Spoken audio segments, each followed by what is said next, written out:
Tonight on Nation to Nation, BC is distancing itself from last month's raids on Wet'suwet'en blockades, but Nation to Nation confirms the province approved a plan to bring more Mounties in for operations on the territory. An insidious and underhanded move on its part, says UBCIC Grand Chief Stuart Phillip. It's absolutely outrageous, and it does not bode well for the future of so-called reconciliation.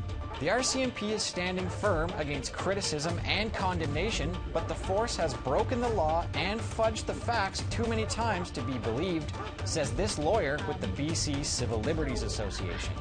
I have a hard time believing anything that the RCMP has to say because they've just been caught in so many lies. And the Crown's top law officer is here for a sit-down.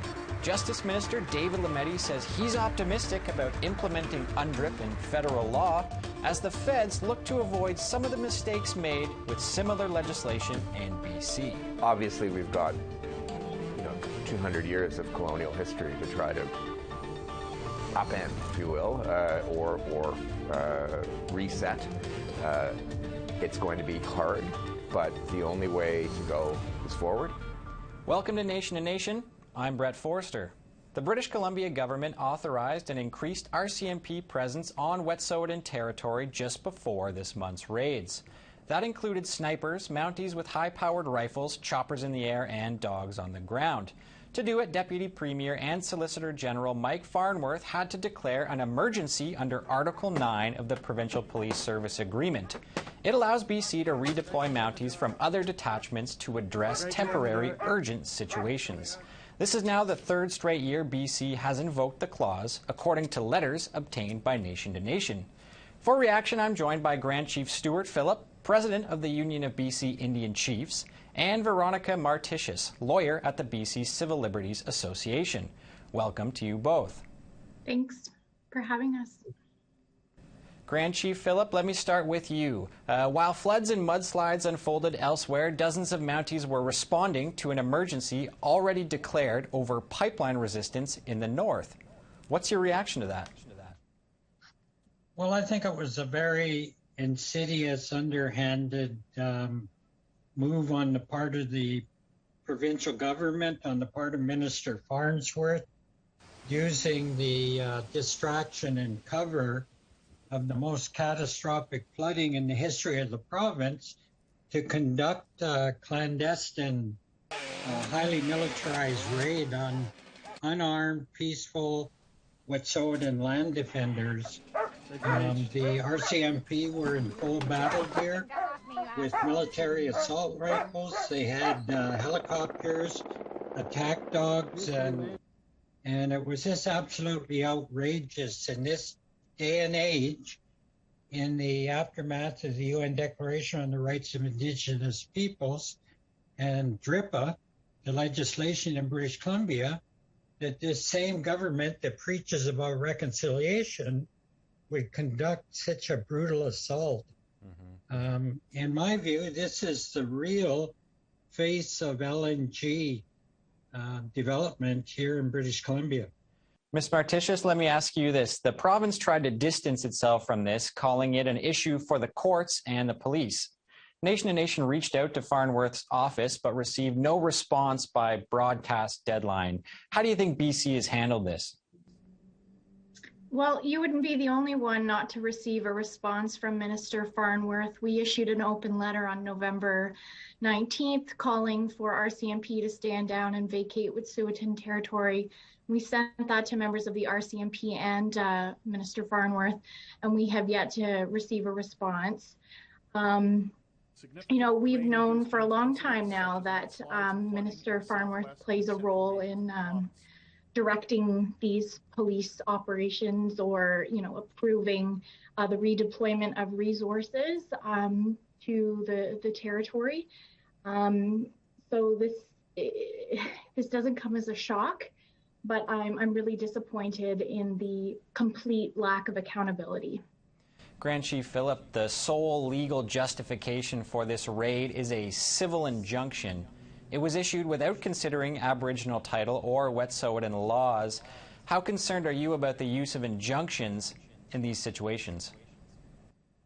Well, clearly we're deeply concerned with the current practice of the Oregon government to weaponize the use of injunctions to authorize these highly militaristic raids on Indigenous territory against those who oppose major development projects that are in fact bringing irreparable harm to the environment and to the wildlife and in their territories that threatens their traditional livelihoods.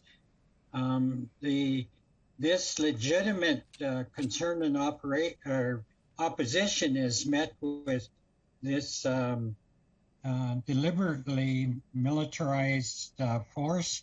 Wet'suwet'en territory has become a militarized zone.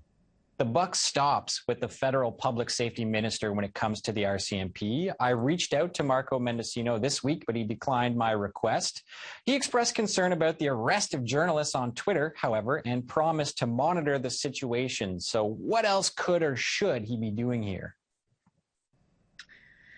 Well, I think that the practice of what's going on in Wet'suwet'en territory is deeply troubling. They're the ones that brought in exclusion zones that prevents Wet'suwet'en people from utilizing the free travel, which is guaranteed in the Constitution within their territories. There are checkpoints all over the place, and people are intimidated, harassed, threatened. So we have exclusion zones, we have military assault teams, we have air power being employed, and as well as trained police attack dogs. It's absolutely outrageous, and it does not bode well for the future of so-called reconciliation. Ms. Martitius, let me ask you this as a follow-up. While BC points to the courts, the federal government has tried to wash its hands of this by blaming BC. But Nation to Nation has confirmed officers under federal jurisdiction were used to enforce this injunction. What do you make of Ottawa's response here? I would just like to thank Grand Chief for his remarks, and I would like to echo everything that he said. I think that what we need to focus on is the fact that the territory where this operation is being carried out is unceded, unsurrendered Wet'suwet'en territory. And I have difficulty accepting the presence of RCMP to begin with, and certainly when it comes to the infringement of rights and freedoms, including press freedoms. I think that the RCMP need to be properly instructed that that they're not allowed to violate press freedom. That is a law that is enshrined in Canadian Constitution, which is the supreme law that the RCMP are charged to follow. But at the same time, there is a legitimate question around whether or not they even have the jurisdiction to be on the territory. Ms. Martitius, I'm going to follow up with you again. You mentioned press freedom. I'm going to read a quote now from Chief Superintendent John Brewer, who planned this operation. He told me in a phone interview this week, quote, "Today's journalist is tomorrow's person arrested for protest and vice versa. It's a difficult gray area, but it's my orders to the group on the ground that whenever feasible, we get media in to observe enforcement. I admit it doesn't always work out that way, but at no time are we trying to hide our actions." What do you make of that statement from a civil liberties perspective? Well, I think that, evidence of the police hiding their actions came out during the Fairy Creek situation. Justice Thompson of the BC Supreme Court, ruled that the conduct of the RCMP was essentially bringing the court into disrepute, or the justice system into disrepute, because officers were, not identifying themselves, concealing their badges. And we know that, there was a ruling also earlier from Justice Thompson back in the summertime, where, he held that expansive exclusion zones and their associated checkpoints are unlawful, that they aren't authorized under common law. And that also applies to, freedom of the press, and that, journalists were having a very difficult time being able to do their jobs on the ground because police were enforcing these illegal exclusion zones. So I have a hard time believing anything that the RCMP have to say, because they've just been caught in so many lies. Okay, on that note, we'll have to leave it there for this segment. I want to thank both of you for coming on Nation to Nation. Nyagawa. Thank you. We have to take a short break. When we return, Justice Minister David Lametti joins me in studio. He'll answer questions on this and much more.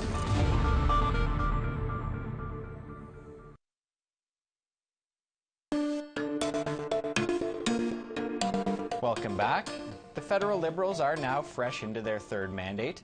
It offers them a critical chance to deliver on several key files, from harmonizing federal laws with the UN Declaration on the Rights of Indigenous Peoples, resolving long-standing child welfare litigation, and getting justice for residential school survivors.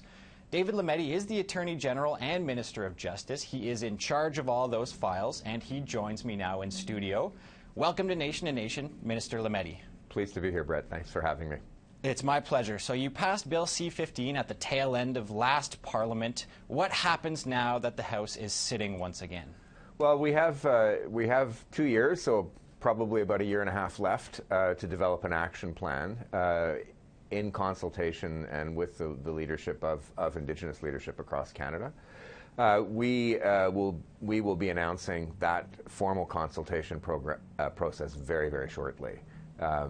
And looking forward to working with the variety of Indigenous leadership groups, rights holders, national leadership, regional leadership, other leadership groups across Canada, other communities, other nations, in order to get to a point where we can really begin to live up to the promise of that declaration. Now, BC has passed a similar bill into law, but as we've seen recently, raids on unceded territory are still happening there. So how will you ensure that sort of thing doesn't happen in areas under the federal regulatory and legislative jurisdiction? Well, step by step, we will do our best. I can't promise perfection at every step. I can promise we will do our best and we will be engaged. We're obviously learning from the process in British Columbia. I salute British Columbia's leadership, as well as the leadership of the First Nations in British Columbia and the Métis, who have helped push that process forward. We'll do our best to not make the same mistakes, to learn from the process, and to really keep improving the process as we go along. The Crown's legal claim to unceded land in places like BC stems from the doctrine of discovery, which I know you know. This was a colonial framework through which Europeans claimed sovereignty to non-Christian lands.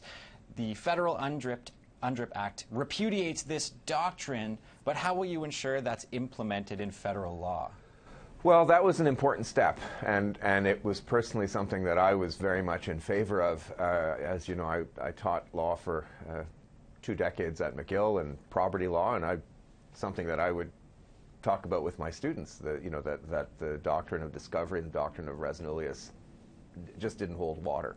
So I'm pleased that it's there. Now it's a matter of living up to the promise, working with nation-to-nation negotiations, and trying not to use that as the starting frame.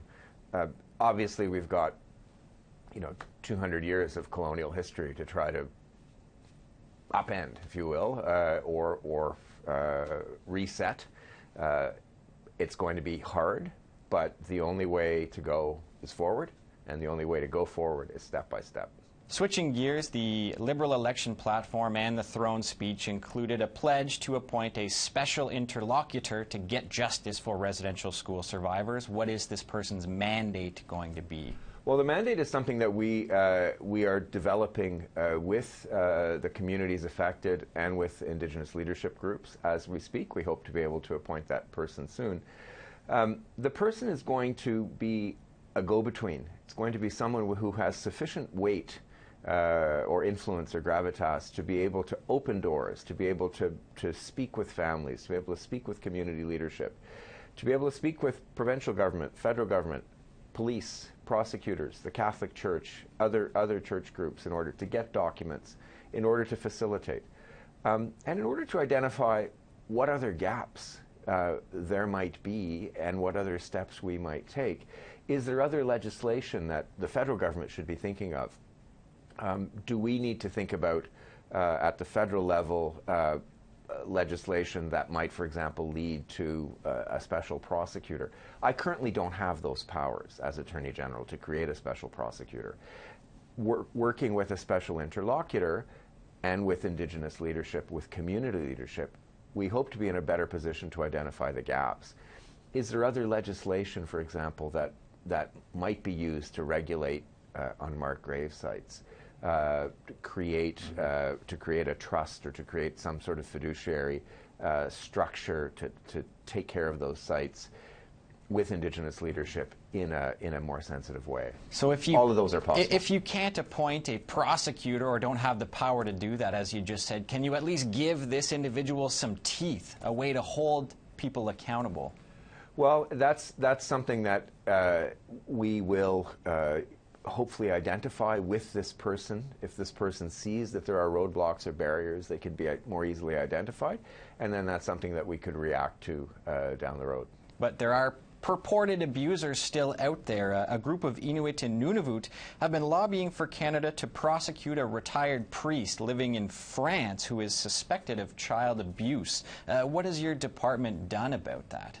Well, we're working with Inuit leadership who are encouraging other survivors to come forward.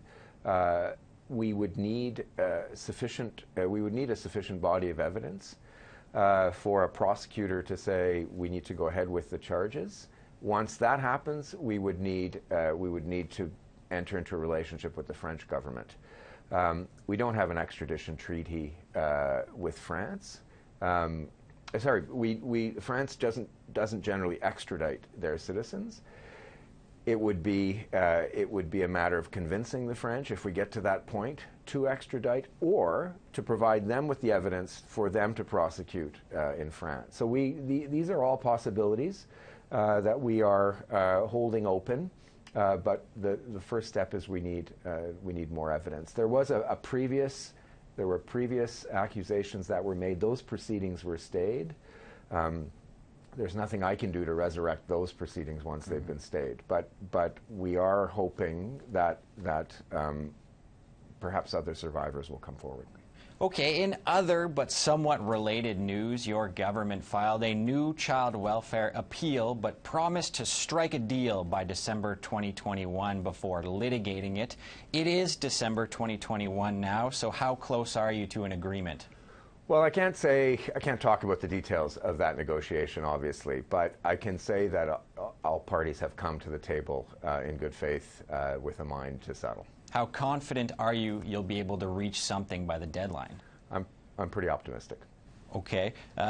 This is on a little bit of a different note, but also related. The two Indigenous departments together spend approximately $35 million per year on Indigenous lawsuits. They've spent $170 million since 2015, and that's not counting the last fiscal year. So how can you, as Attorney General, justify that level of spending? Well, it is again, we're in a situation after 200 plus years of colonial structures where there there needs to be a better way to reach agreement on the recognition of rights. There needs to be a better way to compensate people who have been negatively affected by the colonial structures that have been in place. There also needs to be a way to moderate or come to agreement on claims, because sometimes there are different kinds of claims and nobody's right 100% of the time. So we need to work together.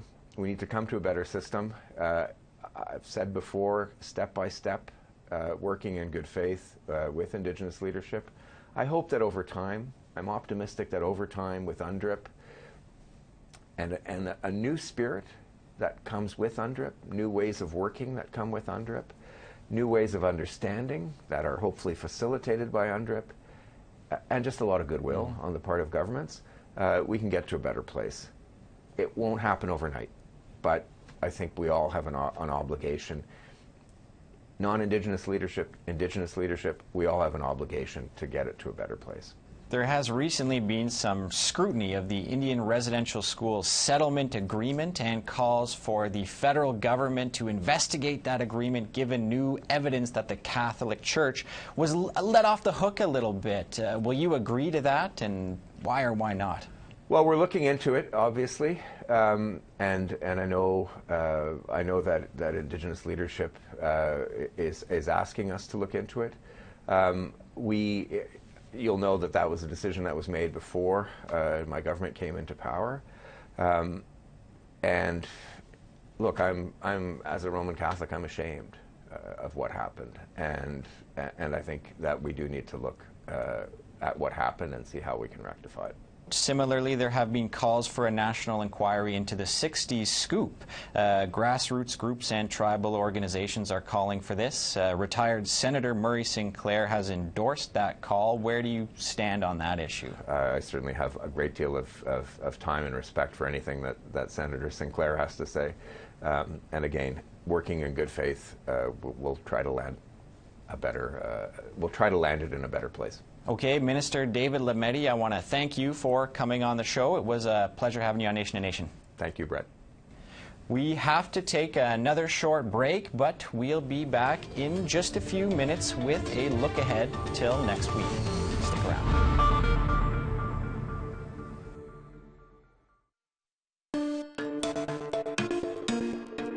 Welcome back. That just about wraps up this show. Remember to find past episodes online or download our podcast at aptnnews.ca/nation-to-nation. Next week, the Assembly of First Nations holds its annual Winter Assembly. We will bring you plenty of coverage from that. It'll be the second straight assembly held virtually because of the pandemic.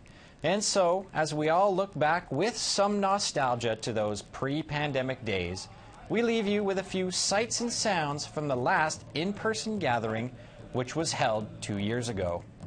I'm Brett Forster, and thanks for watching.